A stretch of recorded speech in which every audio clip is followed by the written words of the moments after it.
Hey you guys, welcome back to my channel. I am Tishya, a CBSE 11th grader. So guys, कल है मेरा 11th grade का first exam. तो ये 12th मे का vlog है क्योंकि मेरे बैक टू बैक एग्ज़ाम से तो मैं इसे एडिट और पोस्ट नहीं कर पाई थी। तो 12th मे को मेरा 13 मे को मेरा फिजिक्स का एग्ज़ाम था। तो यहाँ पे ये प्रिपरेशन व्लॉग है। तो यहाँ मैंने अपनी टू डू लिस्ट क्रिएट कर ली है जो मेरे को पढ़ना है इस चैप्टर में। तो फर्स्ट चैप्टर आ रहा था तो बस उसको पढ़ा और यहाँ पे मैंने एरर्स की वीडियो कर ली थी। तो यहाँ मैं बैठ चुकी हूँ अपने स्कूल नोट्स रिवाइज़ करने क्योंकि ये मेरा फर्स्ट एग्ज़ाम था और हमें इतना कुछ पता भी नहीं था कि कैसे क्या आना है। तो स्कूल नोट्स को ही पढ़ा एंड उसी के क्वेश्चंस वगैरह सॉल्व किए।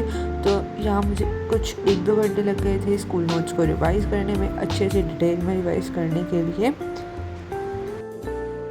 1 hour later.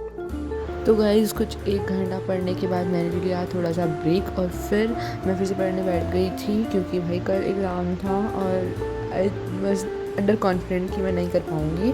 बट फिर मैंने सही से प्रिपेयर किया एंड स्कूल नोट्स मेरे हो गए थे फिर।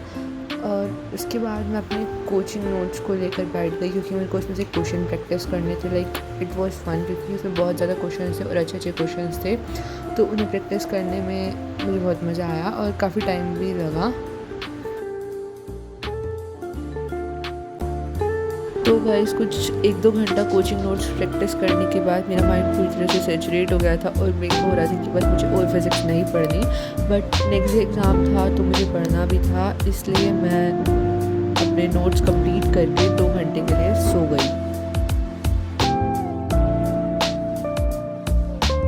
2 hours later. तो गाइस फिर 5:15 बजे के आसपास मैं फिर से पढ़ने बैठ गई और यहाँ मैं अपनी NCERT और स्कूल असाइनमेंट को सॉल्व कर रही हूँ क्योंकि हमें स्कूल वालों ने कहा था कि असाइनमेंट में से क्वेश्चंस आ सकते हैं। तो बस मैंने वो कंप्लीट किया एंड उसके बाद मेरे DPV और KPV बचे थे। तो रात तक मैंने वो भी कंप्लीट कर लिया था एंड 1 बज गए थे, मुझे नींद भी आ रही थी, मैं सो गई थी। So guys it's next day और मैं एग्ज़ाम देकर आ चुकी हूँ। My exam went well, like इतना अच्छा भी नहीं गया क्योंकि मेरा फर्स्ट एग्ज़ाम था और कैलकुलेटिव पार्ट ज़्यादा था क्योंकि अब मेरी स्पीड थोड़ी डाउन हो चुकी है क्योंकि बहुत ज़्यादा गैप आ गया लाइक बोर्ड्स के बाद। तो I will make it back on track और नेक्स्ट टाइम मैं अच्छे से ट्राई करूँगी कि मेरा एग्ज़ाम और अच्छा जाए। तो if you like this vlog, thank you so much for watching, bye और डू सब्सक्राइब राइट नाउ।